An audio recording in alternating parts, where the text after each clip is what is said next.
Hakini kesengi balalen lami ke kubor bah kawe ke krem ti dawyong kiladan kinong ti dawyong kibala sakut syapo namar bala syatab haka Hadirin katwe sengi bagi pulit bat ke National Disaster Response Force kim syam lalap satyaya ki beriyo ki basakut hapok ke krem dawyong haka than pleng ke bahap hapok ke ilaka Sutenga haka district East Jainta Hills nakaliang ke solkar jela kalapan jingarap nakatanat yadari jong ke solkar pedeng ban pa daki Navy nakabentaban say ye ki sangut ki beriyo ki basakut haka ni ke krem dawyong ke bala syatab haka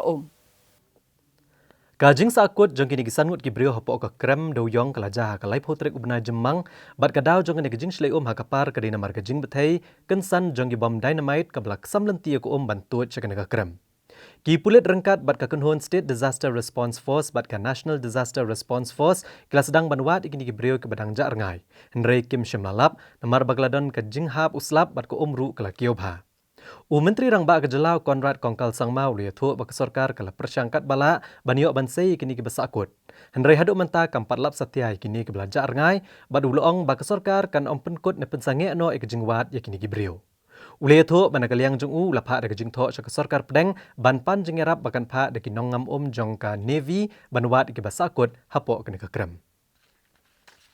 And we have asked all the administration as well as other agencies, including NDRF, to also pitch in. But the conditions are very, very difficult out there. So they are trying their best, but we have not come out with any positive results as of now.